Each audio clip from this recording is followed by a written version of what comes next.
Welcome to the Believe in Texans podcast alongside former Houston Texans wide receiver, six-year NFL veteran Cecil Shorts III. I'm Patrick Creighton, host of Area 45 on Sportsradio 610, your flagship home for the Houston Texans. And see, it's been a rough week for me, brother, because when the Texans lose games they shouldn't lose, I have anger issues.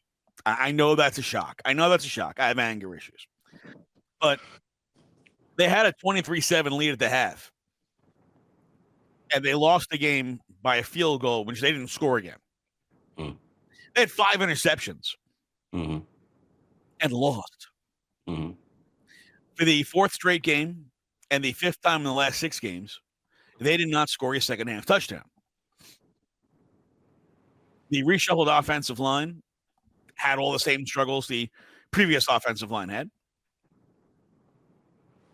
And it's taken me a little while here because I was really angry on Sunday night, and still angry on Monday. Well, I was still angry on Tuesday. And if you caught my show on Wednesday night on Sportsradio 610, I was still angry on Wednesday.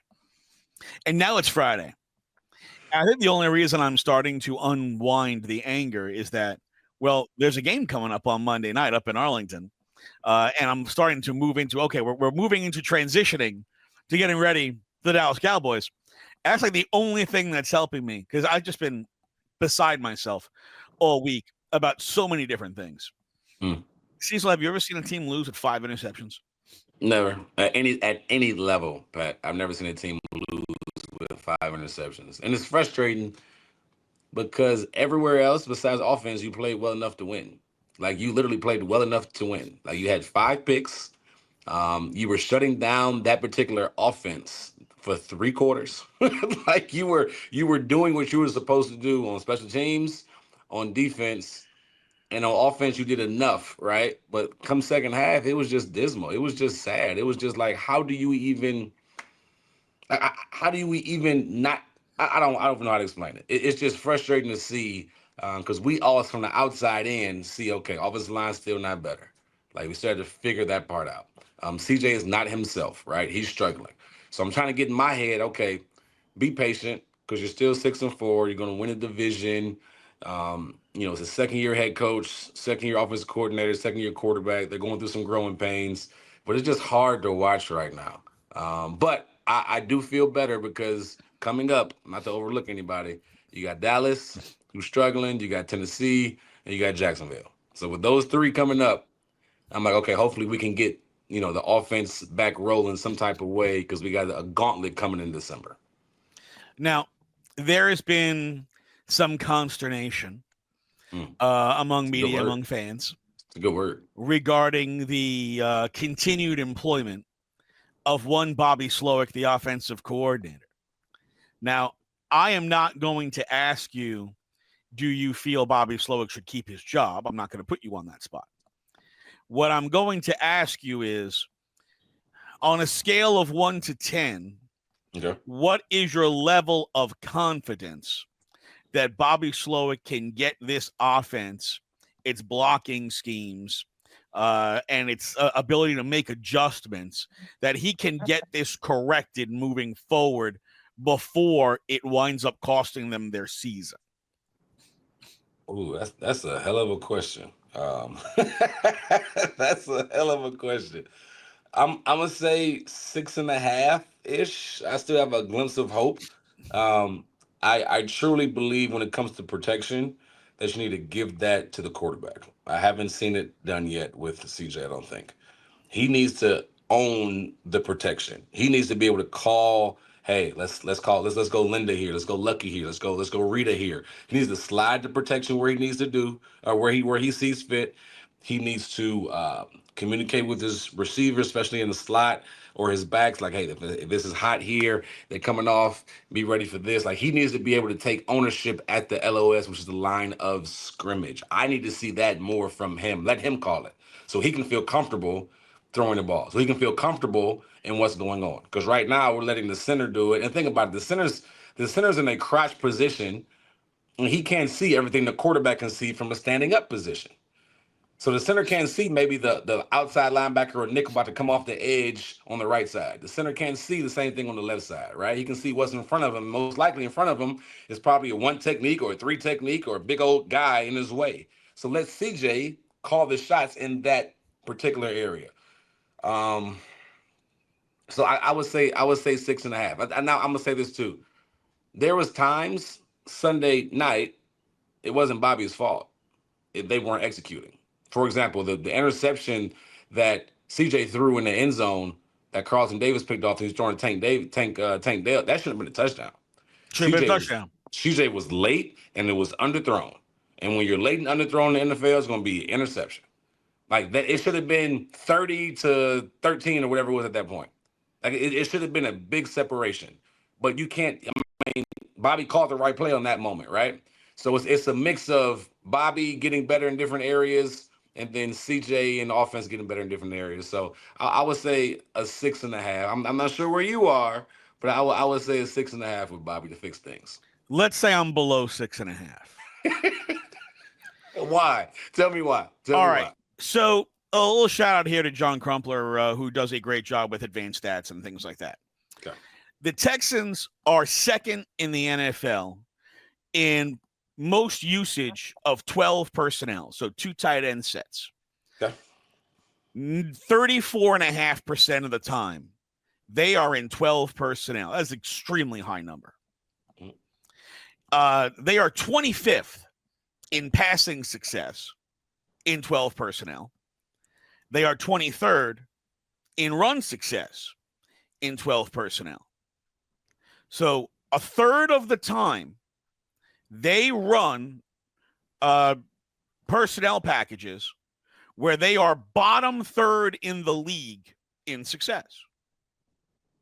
Now, this is not a Nico Collins issue because from weeks 1 through 5 when Nico Collins played, well, in those same personnel groupings, they were 29th in passing success and 22nd in run success. So they stunk when Nico played, and they stunk when Nico didn't play in 12 personnel, yet they run it a third of the time. This is a team that is essentially number 1 in 3rd and long, 3rd and 8+. Their quarterback is number 1 most pressured quarterback in the league. He's been sacked the 2nd most times. I mean, he's already been sacked, 34 times? Was he sacked 37 times all of last year? The blocking schemes, which, we've seen broken down by multiple different former players, aren't working. And we've seen it described as, slide protection. So Laramie's kind of on his own one-on-one. Everybody else slides to the right. So teams are showing, hey, we're going to show blitz on the right. Then they pull back, and the pressure comes from the left. But the offensive line's already going to the right. So who's getting killed? The 3 guys in the middle. And Shaq Mason's given up 8.5 sacks already. And Kenyon Green had given up a ton of sacks. Now he's out. And Juice had struggled at center. And now he's at left guard where he picked up 2 holding penalties. So the protection scheme, which I'd heard as basically described as Kyle Shanahan's offensive, but like super basic level, like introductory level. I heard that too, yeah. So like these are things to me that say this is not a 1-game thing. This is not a specific, hey, this one thing isn't working or this one game didn't work. This is a 10-week sample size of a very different change in their offensive philosophy with this 12 personnel and this extreme focus on the run, which has them in, 3rd and long more than any other team in the league. And they're constantly relying on, all right, 3rd and long, 1st down run, 2nd down run, 3rd down, CJ makes some magic on 1. Too often, the offense is CJ makes some magic on 1, and they don't give him enough time for him to make magic. And we saw it in the Lions game, particularly the play that you mentioned, where, look, it's a broken play. CJ's out of the pocket.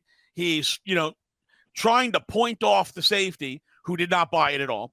And he underthrows Tank Dell to the end zone because he can't set his feet because he's feeling pressure coming. So instead of setting his feet and putting that ball to the back of the end zone where only Tank could get it, he's thrown it. It's all arm, and it's short, and it's picked. And there's more to it than that, right? It's like the Bears just fired their offensive coordinator, Shane Waldron, right? Mm-hmm. Because their offense has been a wreck. So the Bears' passing success rate this year is 40%. The Texans is 41.1. The Bears' pressure rate allowed is 40%. The Texans is 41.3.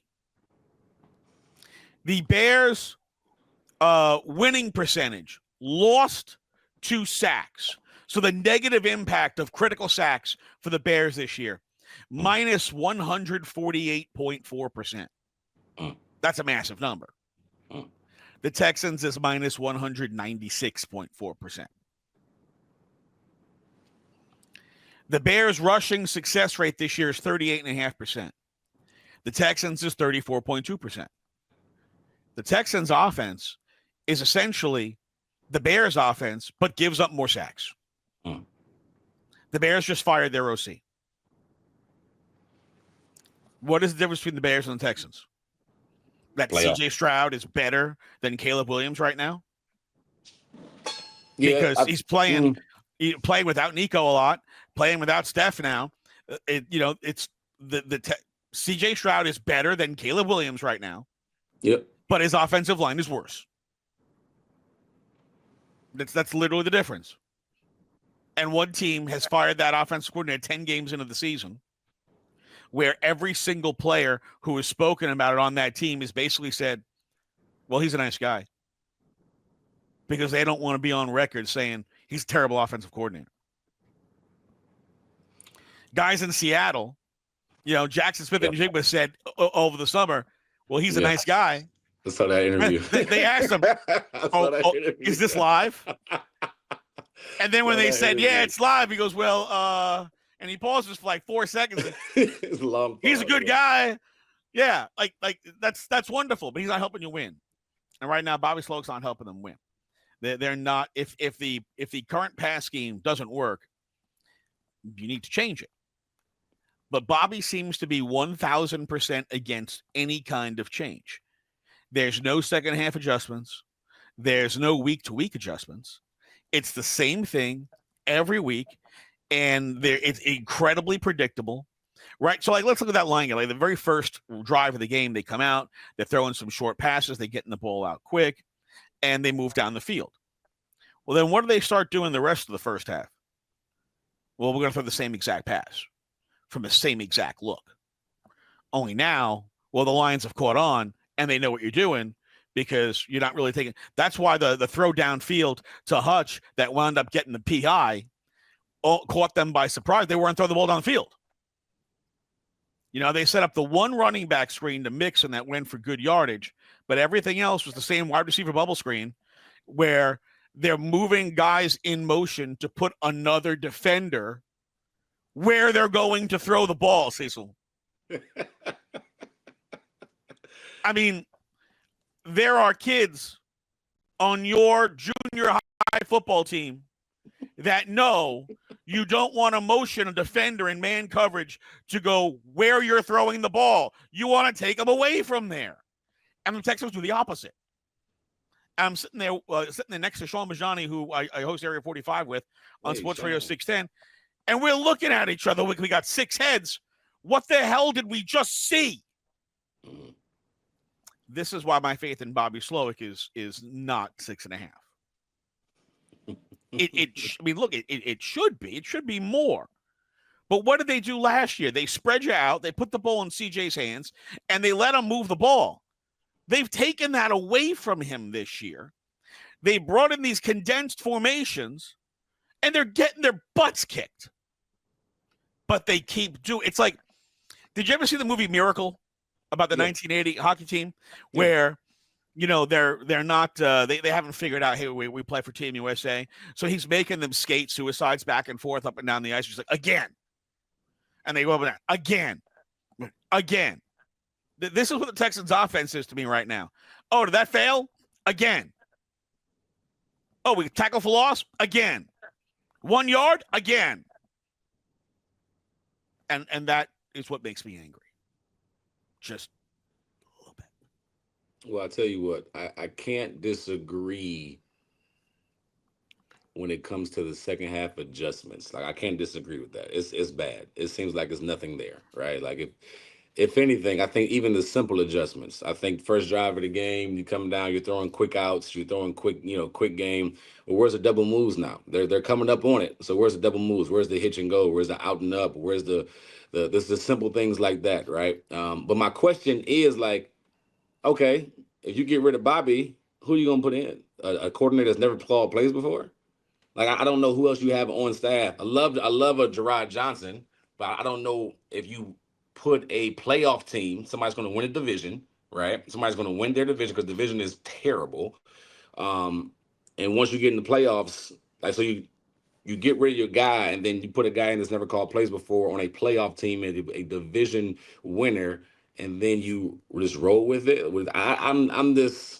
I'm concerned about that, right? Now, I guess the 6.5 hope I do have, a lot of it stirs from last year because I've seen some things last year from Bobby that made me excited. And then this year, I guess I'm just optimistic that, hell, we can possibly change some things and make some adjustments here and there, because I think things are fixable, but you have to try to fix it, right? You mentioned about the 12 personnel was spot on. And it's interesting that they're one of the top teams in the league in 12 personnel because at one point before Stephon Diggs got hurt, that's telling me that you weren't in 11 personnel enough. Like, you should have been in 11 personnel a lot more. And we've been saying this for a while. A lot of people like, why isn't Tank Dell being used? Why isn't this? Like, you should have had Diggs, Tank, and Nico in the game at the same time to put different pressure. Now you can run or pass based on, with those guys out there, right? 12 personnel now, I kind of get it a little bit because before Mechie broke out last game, you really didn't have nobody stepping up. So I kind of get that. But before that, I'm like, dog, you gotta use these receivers, get them in the game. But you are predictable. But my question is, what's the other options you have? Well, what other options do you have on the offensive side of play calling? You mentioned, you don't have somebody on the team that's ever called plays for a playoff team. With Bobby Slowik, you still don't have someone who ever called plays for a playoff team. Going into last season, Bobby Slowik had never called plays. You could make a very good argument he was better last year than he was this year. There seems to be a fundamental difference in their approach to the offense this year, right? Last year, they couldn't run. They knew they couldn't run. They still ran, but more, hey, we got to keep you honest. We're going to run it. But for the most part, CJ's throwing the ball 35 times a game. This year, there is this overcommitment to the run game as if running should be the primary focus of the offense. And on early downs, they are constantly running the football. They are running basic running plays. Well, wait. Who's the best player on offense right now? CJ Stroud. Joe Mixon. See, I think Joe does a terrific job. But CJ Stroud is my best player. And if I'm not putting the football in his hands, I'm doing it wrong. And Joe Mixon would be better if CJ was having more control of the offense and the passing game was better because, open things up. It's easier for them to run the football on a team that struggles to run block. Because let's face it, most of these runs where Joe's getting to the second level are not because they were well blocked. It's because Joe made some magic. And constantly asking Joe Mixon make magic 26 times a game where they're giving up 9 tackles for loss. Well, most of those, guess who's got the ball? Yeah. They're going to kill him. I mean, look, I know Joe has been incredibly durable in his career, but they are doing their best to test that theory.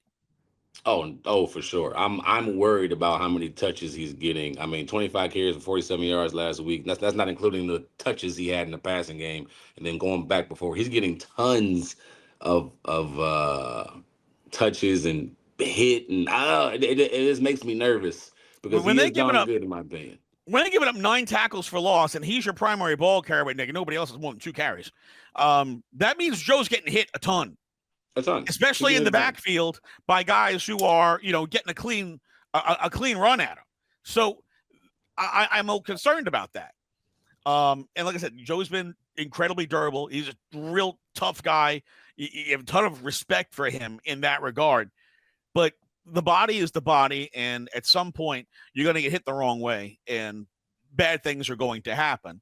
Mm-hmm. They lean on him relentlessly, and they for whatever reason they don't want to put the ball in CJ's hands, and it seems to be throwing the entire offense off. We said before the season, this is a team that needs to throw to set up the run, not run to set up the pass. They Well, if don't you ain't got know no that, time to throw. but they don't know that this year. You can't say, well, they ain't got no time to throw. Well, they ain't got no room to run either. I mean, let's just call it what it is. Man, but listen, who's playing, and I hate to put it this way, but if you're calling the plays, Pat, in the last 3 or 4 games, Joe Mixon's been going crazy and CJ's been kind of struggling. You would lean on giving the ball to who? Joe Mixon. That's all I'm saying. Now, is it the right call? Is it the right situation? Are they blocking up front? I don't know. But that's why, in my opinion, he's getting the ball more. It's like, hey, he's showing us he can make plays, and CJ's struggling here. Let's lean on him a little more to try to help CJ out. So That's at all I'm what saying. point in the Lions game do you need to figure out, hey, we can't run the ball this week? Good point. Was it at carry 10? Was it at carry 14? Was it at carry 20? Like, at what point, hey, you know what? This ain't working. How can we get the ball to Joe in a different manner? Way. Yeah. They ran that one running back different screen way. to him, and he picks up 30 yards. And they never ran it again. Yeah. They don't. Why not set up short passes to Joe and get him the ball in space? You see how much he's created when he has the ball and there's no space. Hey, if we give him the ball in space and he makes a guy miss. Yeah. Oh, that's 12 yards. They don't do it. No, I agree with you on that point. And, you look at them like last week, Joe Mixon had 2 carries for 2 catches for 44 yards, 36 yards on that one screen they ran in the first half, right? And then he gets an 8-yard catch later on, and that's it. Joe should be getting probably 4 or 5 catches a game. Mm-hmm. Get him the football. I agree. And not giving him 25 carries when you're giving up 9 TFLs and all he's doing is getting his head kicked in. 25 carries, kind of doing the same plays you've been doing all year, right? Nothing creative, like nothing outside zone or no motions, no shifts.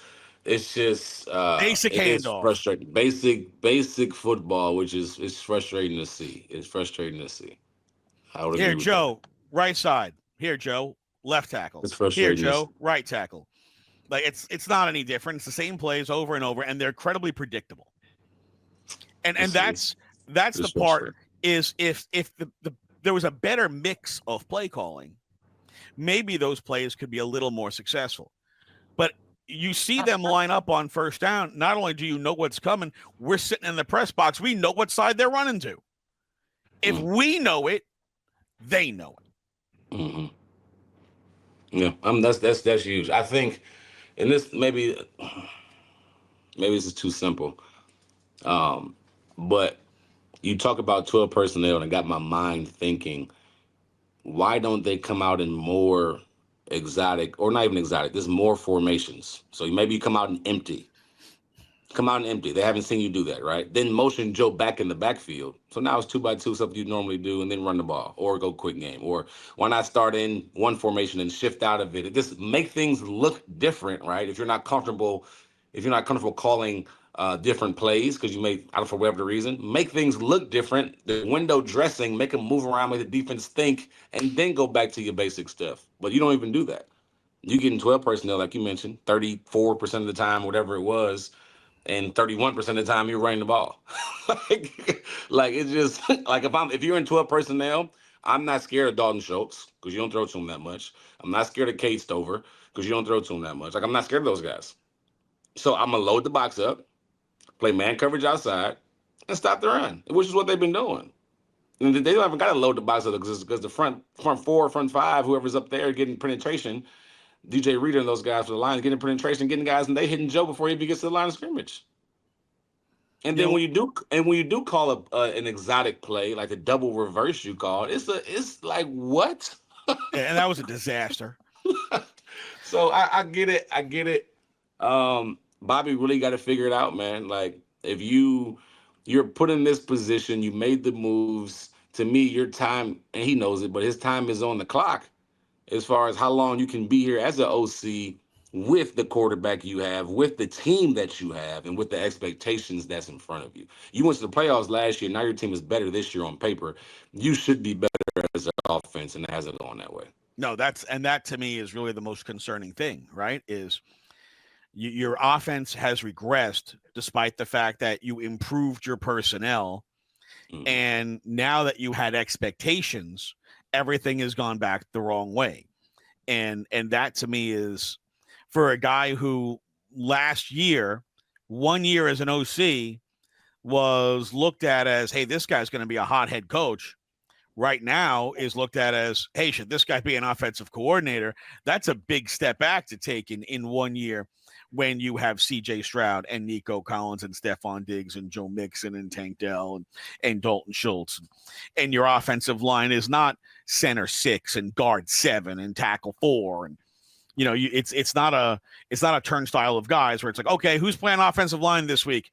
Let's try you, and you, because you're pulling guys off the street to have bodies. Yeah. No, you've had your offensive line intact or mostly intact all season long, and you're worse, and you're drastically worse. And you've made your young star quarterback not accurate. You've made him worried about where he is and how fast the pressure is coming because he's taking so many hits. Do you think his struggles this season are mostly because of him being hit so much? I think it's a good part of it. I think he's banged up more than they let on. You know, he popped up on the injury report with a hand injury this week, but I think he's banged up more than they let on, and he's trying to self-preserve at this point. Mm-hmm. I mean, look, if CJ goes down, just pack it up. Season's over. And he's not accurate right now because he can't set his feet from what is probably 85% of the time real pressure and 15% of the time assumed pressure. You know, we've seen the occasional play where he's feeling pressure that isn't quite there yet. And it's because he knows it's coming. And that is very damaging to any quarterback, particularly one who's only in the second year. Yeah. Where he's like, all right, I don't have time to do half the things I need to do because I'm going to get crushed. And we see too many guys coming free, guys blowing through guards like the guard's not even there.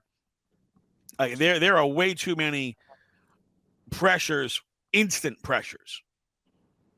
You know, this isn't, all right, you know, I've made my drop. I've planted my foot. I made my first read. I made my second read. All right, there's pressure. I got to move. He doesn't even get to plant his back foot. You know, he takes his drop and he's already in the move before he finishes the drop. And that's just incomprehensible. You can't allow that kind of pressure. And they do it consistently. Mm-hmm. And I think it has had a very big impact on him. And we're seeing him making throws without setting his feet. We're seeing him making throws where he's not driving the ball the way that he would normally drive the ball. So I think it's a big impact on him. And I also think that getting Nico Collins back is going to help him because they got that Bluetooth connection. They know where they are. And generally when CJ's in scramble mode, he's looking for Nico Collins. And those guys seem to be able to make plays down the field when it becomes a scramble drill. And I think they've missed that with Nico being out, and they've really missed it with Steph being out. Yeah. Yeah. Steph was reliable. Steph was reliable. You know what the frustrating part is about this offensive line? It's one of the highest paid offensive lines in the league. It is. It's like over $180 million or whatever it is. Like, you spent money on this offensive line, and they are not living up to expectations at all. Like, not even close. To the point where the demeanor of the quarterback is changing. To the point where he's starting to see ghosts. Right, to the point where he can't, like you mentioned, he can make these throws. The first game of the season, the throw he made to Nico Collins on third down in the fourth quarter, my gosh, like stuff like that, able to set his feet, pressure in his face to make the throw. But when you get hit 10 times, sack 8 times, sack 6 times, sack 4 times, when you're getting pressure often, that confidence goes out the window. Even for a guy that, guys thought he would be in the MVP conversation, a younger cat. Like, you have to figure this out or you will ruin your quarterback. Period. You will ruin him. I've been a part of teams that we didn't have enough weapons around our young quarterback. We didn't have enough good offensive linemen around the quarterback that they didn't live up to expectations because of what's around him. You have to fix it. If you don't fix it, and I hate to say it, CJ will never be the same CJ we saw last year or earlier this year. We just won't. You won't see it. And it will be very sad because you're putting things in place. But you have to figure this out from Bobby Slowik. For the rest of the season, Bobby Slowik, D'Amico, they got to figure this out. And then going into the offseason, however it ends, right, with a Super Bowl victory or playoff run, whatever it is, you're going to make some big-time changes to the offensive line. Like, big-time changes. They need to make sure. Go ahead. They need to make sure CJ doesn't get card. Yes. I mean, David Carr has become a verb. Card. Yep. And it's from the Houston Texans. Like, we've seen this play out before here. Yep. And you know what's interesting? Really quick. I hate to get into the weeds here, right? But CJ has the power to say, I don't want to come back. Like, if things don't improve, like by the time his contract is there, no, I don't want to sign with you guys. I go sign somewhere else. Yeah, you can only franchise him so many times before it becomes untenable. You see what I'm saying? And then he has just to be honest, he has David Muglietta, who Deshaun, I don't want to get in the weeds. But David Muglietta is the most powerful agent in the NFL. Like, he can make things moving. So before we even get there, and that's time away. That's 3-4 years away, right? I don't want to get in the weeds. Let's fix the issue up front. But it starts with Bobby Slowik. Like, Bobby has to be better. I'm at 6.5. You're lower than 6.5 when it comes to him all I'm going to say is I'm lower than 6.5. I don't want to tell you where I'm at. If I had to guess a number, it might be lower than 1, but I'm just saying. It might be lower than 1. There, you know what? It might be higher than 6.5, but with a negative in front of it. So we're just gonna say I'm lower than 6.5. Okay, fair enough. I'm not gonna openly say that I need to have his head not on a silver platter, not on a golden platter, but on a platinum platter. Not going to say that on this podcast out loud, but I might think it. Come on, Bobby. You got this, Bobby. Bobby, you got this, man. Get it together. Come on. I would love to be wrong and see the Texans offense suddenly, get their bleep together. And Bobby, pulls the head out of the booty and figures out, hey, I need to not run these formations that are not successful a third of the time. But again, I'm going to hope. But my confidence level is slightly less than yours. Let's get a look into this week's game against the Dallas Cowboys on Monday Night Football. We should not have any sunlight blasting through the windows because they're going to play at night. So, Texans 7.5 point favorites in this game. And if you like that line, you can go to Bet Online, the world's most trusted betting platform and your number one source for online betting. At Bet Online, the game starts here.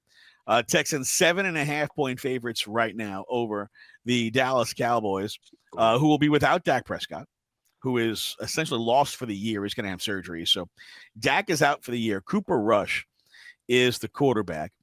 As far as I know, Brandon Cook's still on IR and not likely to be activated this week. So their offense is CeeDee Lamb and CeeDee Lamb and CeeDee Lamb.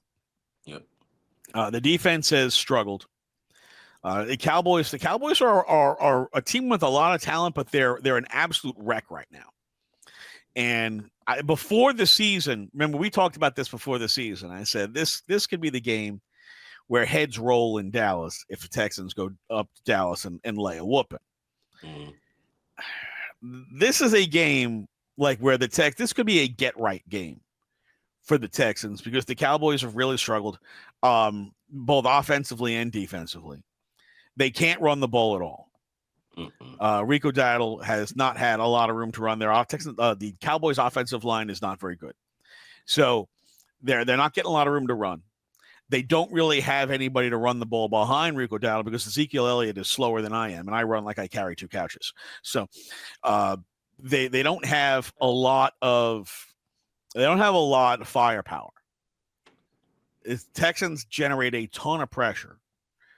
This is a game where the Texans could have a get-right game, and they could embarrass the Cowboys, and that would make everybody feel a lot better, get everybody going in the right direction. Nico Collins is expected to come back and play this week. He did practice yesterday. Yesterday was their first practice of the week. Nico practiced. As I said, C.J. Stroud popped up on the injury report with a hand injury. Now, he was a full participant, but it's now listed. Guys who were DNPs. Will Anderson, still a DNP with the ankle injury. Danico Autry, he was just a rest day, so nothing to worry about with Danico Autry. It was a rest day. Foley Fatukasi's got a foot injury. He was a DNP. Kamari Lassiter with the concussion was a DNP. I would expect he's not going to play. Usually, and this is kind of a personal thing with me. If a guy suffers a concussion to where he's out of the previous game, there are 0% of the time where he should play the next week. Even though they're going to get an extra day, there is no way I play a guy who got a concussion in the last game the very next game. I think that's just idiocy. But he did not practice, so he is obviously in the protocol. And Derek Stingley Jr. was a DNP in practice yesterday with a hip injury. We'll see if he returns to practice today. But those are the guys to keep an eye on. Stingley specifically, because if you're already going to be down Kamari Lassiter, you really do not want to be down Derek Stingley as well. So Lassiter and Will Anderson Jr., I think, are likely to not play. Everybody else of your primary guys, everybody else I think is a guy who will practice at some point today or already got a limited, like Laramie Tunsil had a limited practice. Damian Pierce, who's been dealing with a groin injury, he practiced yesterday on a limited basis. So guys are getting back to practice in that regard. But those are the 2 guys to really watch for is Will Anderson Jr., Kamari Lassiter, and Derek Stingley Jr. Those are your big 3 guys on the defense who were DNPs. Will Anderson did not play last week. Kamari left the game with a concussion. Stingley played, but now he was DNP on Thursday. So those are the guys that you're watching for today to see who's going to practice. You hope that you're not without all 3. Even without all 3, they should be able to beat the Dallas Cowboys. They're a bad football team right now. They are bad. They stink right now. They're a bad football team, and man, Cooper Rush looked awful last week. That was surprising. I thought they liked Cooper. That's why they kept him around. So I wouldn't be surprised if there was and maybe it was last week. I didn't watch the game. Was there a Trey Lance package in, or he played a little bit? Was it all Cooper? I don't think that they had Trey in at all. I don't know if they've even got packages for him yet. Okay. Because Hard to say. if you're 3-6 and you made the trade for Trey Lance, at what point does he actual plays? Trey Lance came in late in the game when it was a blowout. He came in for garbage duty. So he played a little bit. Okay. But it wasn't a package. Okay. 4 of 6, 21 yards, and a pick. 4 okay. Okay. He did run it 3 times for 17 yards. But it just brutal. This is definitely a game where you get back on track. It's definitely a game where I would love to see Nico get some targets, get back going. I would love to see Mechie. I was thinking from an offensive standpoint, I would love to see the Mechie continue to ascend, right? Really good game last week, some big catches, some big plays, huge touchdown catch. That was a really tough catch, great catch by him. But I would love to see him continue to, maybe that's more 11 personnel like we talked about, right? Maybe him in the game more and getting, continue to get more targets. Because if CJ's getting comfortable with you and you're making plays with your quarterback, you're starting to build a connection. We already know the connection that CJ has with Nico. So continue to build it with Mechie. Get him in the game, right?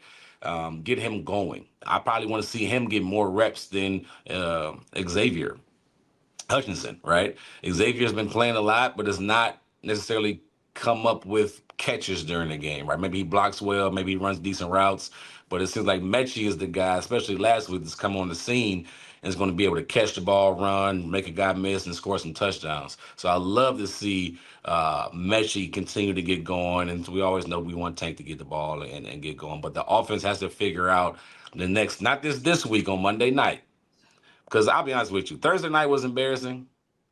Sunday night was embarrassing when you lose that lead. I'm not big on moral victories because you didn't score in the second half. You look bad in the second half. You look bad. And I don't care how good the short is. You look bad. So Monday night, you have to redeem yourself. I always feel better when, I realize my thought process is on the same page as yours. I always feel better about that. Because on Area 45 this week we were talking, Sean and I were talking. And I said, I want Nico comes back. He's your primary. Yep. I want to see Tank in the role he was in last year, where his job was kind of to take top off the defense and be a deep threat. And I'd like to see Mechie get majority of the reps from the slot. Yeah. And let's, give him a chance to build off this game that he just had, where, for so long it's been, all right, when is Mechie going to show you something? When is Mechie going to show you something? And part of that is he hasn't had a lot of opportunities. Well, he got an opportunity last week and he showed you he's ready. So let's continue to give him. He should have earned the right to get more opportunity this week. Let him be the slot guy. Agreed. Hutch last week. Making plays. I thought Hutch last week showed some deficiencies in his route running that almost cost him a pick. Yeah. He's struggling creating separation. He kind of rounded off a route instead of making a sharp cut, and that allowed Brian Branch to get underneath for a PBU that was nearly an interception. Mm-hmm. And I was just a poorly run route where he rounded it instead of, when you plant your foot and then just cut. If he does that, that's a catch. Mm-hmm. But instead, he allowed the defender to get underneath. So I thought that was one of those moments that said, that's on Hutch. That's a bad route. And Mechie runs good routes. He does. So I want to see Mechie get some, the majority of the run in the slot. I want to see them use Tank out wide and let him be your deep threat. And we already know what Nico is. We know it. We've seen enough of him. We know what he can bring to the table. So exciting to have him back.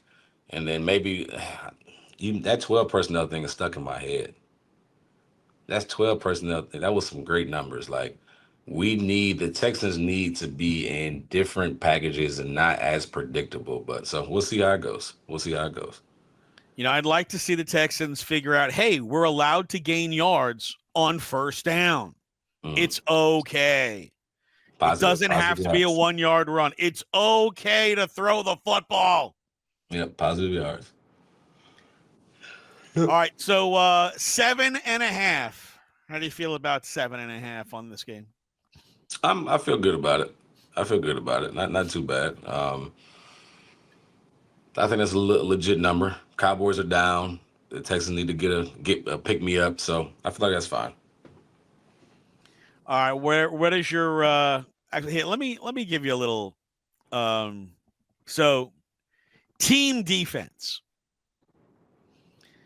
Yards allowed per game. Texans give up the third fewest yards per game. The Dallas Cowboys are in the bottom third.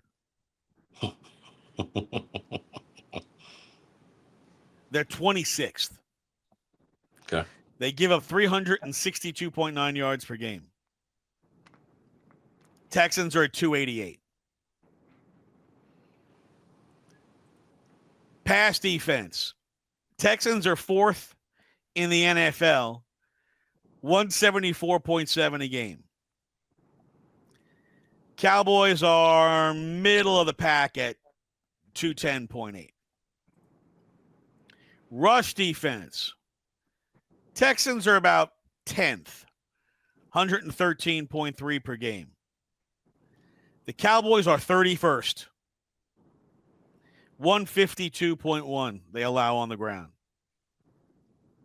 Man, the Texans are gonna try to run the ball on them all day long, whether it works or not.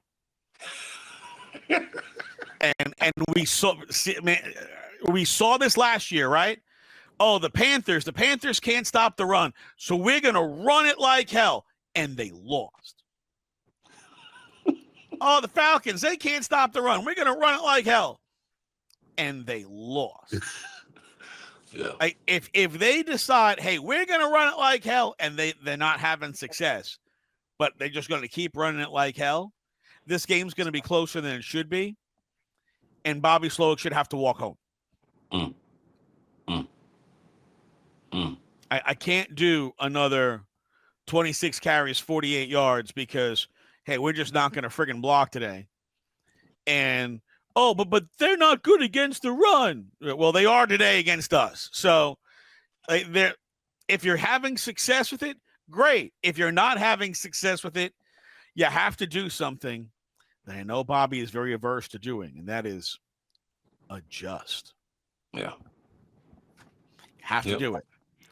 I can't see 25, 26 carries again if you're averaging less than 2 yards a carry. If that continues against a bad football team that you could throw it around, yeah, that's when you want to turn into the Bills Mafia and power slam your offensive coordinator through a flaming table. Oh, that's crazy. 7.5 should be no problem. This is a team that they should beat up on. It right? Should be. They're reeling. Their quarterback is out. They've had some injuries on defense. You got a lame duck head coach. Mm-hmm. Like there's a lot of reasons why this should be a blowout for the Houston Texans, especially after the Philadelphia Eagles just stomped a mud hole in them last week, 34-6. Mm-hmm. Okay, this should be a beatdown. If this game is close in the third quarter and the Texans aren't making adjustments, Bobby Slowik, you're walking home. Stay in Dallas. Work with them. Might as well. How long is that walk from Dallas, you think? Well, it's a 4-hour drive, so I'd say it's probably a full 24-hour straight walk. Maybe longer. That's a good time to think. Maybe 2 days. I don't know how safe it is walking down the 45, but oh man, it's fun. I want to call an Uber. But yeah, this is a game of Texans. Look, the Texans should stomp a mud hole in them. Right? The Texans should want to stomp a mud hole in them. They are your in-state rival. All they ever do is talk about, talk about all our rings. You haven't won anything since 1995. Yep. Half the fans and pretty much all the players currently in the league weren't even born yet. So, maybe Aaron Rodgers was alive, but he was probably young. So, yeah, let's save the look at all our rings when you weren't born. All right, go. That's why Yankees fans and Cowboys fans are the same people. They are always talking about their rings from when they weren't born. Yeah, no, they are. They're claiming something they never saw. Claiming something you weren't a part of. Nope. If you were a part of it and you saw it, I get it. But if you weren't even alive, like you can't claim that ring. Let Like me tell come you about on. my pappy's You don't even know the pappy. history. Like, come on, man. My pappy's pappy said, yeah, you know nothing. Mm-mm. So yeah, this is a game that they should win. They should win by a lot, and I think anything less than that is not going to feel real good. You're not going to, even if they win this game, if they win this game in a last-minute field goal, not going to feel good about that. Nah, you're not gonna feel good about it because you're questioning how good of a team you really are, right? Like you're supposed to win, not just this game. I'm gonna keep saying you're supposed to win the next three. You should win the next three games. The next three games are opponents that are not good. Let's just No, call it spade to spade. Combined with Cowboys, their 7 wins, like they're terrible. Cowboys stink. Titans really stink. The fake Oilers, they really stink. Well, they have 2 wins. Yeah, they had two wins. They're 2-7, and their 2 wins are against the Dolphins, who did not have Tua, and the Patriots. They gave up 52 to the Lions. That was embarrassing. And then there's the Jaguars, and what a train wreck that organization has become. Oh my gosh. I mean, I said when they gave Trevor Lawrence all that money, I'm like, it's a great day for the Texans. Oh my gosh, they're struggling, man. But Trevor Lawrence has been lousy, and now he's hurt. Mac Jones. And Mac Jones is not very good, although, hey, Mac Jones did score 7 points against the Vikings last week. Yeah, a whopping Jacksonville had a whopping 143 total yards last week. They have that many? Yeah, they're struggling over there, man. Mac Jones threw he was 14 of 22 for 111 yards and 2 interceptions. Yeah, with all that being said, you should win the next 3 games. You're sitting at 9-4. Yeah. And the division games sometimes can be close. To me, you need to really get this offense going because I think special teams and defense are playing well enough for you to put you in a place to win. But the offense needs to score literally 27 or more points in the next 3 games every single time. Every single time. It should be an offensive pick me up every single game. You should be able to roll through these 3, be confident going into December. Like, all right, here, bring on the Chiefs, bring on the Ravens, bring on the Dolphins. Like, let's go because you have to be able to compete with 2 of those 3 teams in December. And they should beat the Dolphins. They're better than the Dolphins. They should beat the Dolphins. Beat the Dolphins. Chiefs at Arrowhead, going to be a tough game. That's going to be physical. Ravens 4 days later in your own building. It's going to be a tough game. It's going to be tough. And then you finish the game with the season in Tennessee against the fake Oilers, where you might not even play your starters in that game, depending on what's going on. Depending on what's happening, yeah. So, yeah, this next stretch here, they should easily win their next 3 games. They really should win their next 4. Mm-hmm. And then, you get the Chiefs and the Ravens, 4 days apart. They got to play those same games too, though. So, as much as Texans got to play. Well, the Ravens and the Chiefs are both playing 2 games in 4 days like that, just like the Texans. So, nobody has an advantage per se. Everybody's playing. All the teams that are playing in those games are it's like the same little round robin. Mm-hmm. But all right, what's your score prediction for this week? 31-10 Texans. 31-10. Offensive explosion. Nico's back. I think Mechie's still involved. I think the Texans look good all phases. 31-10 Texans. I got 28-17 Texans. I love the Texans defense and how much pressure they get. I just feel like they'll have a broken play that'll lead to a touchdown somewhere because that just seems to be their MO. There'll be a broken play that'll get a big touchdown because they seem to give one up all the time. But 28-17, I'll take the Texans this week. So want to say thank you, of course, to our man Cecil Shorts III, former Texans wide receiver, 6-year NFL veteran, joining us on the podcast each and every week as he does. Make sure you like and subscribe to the podcast wherever you get your podcasts. I'm Patrick Creighton. Let's go Texans.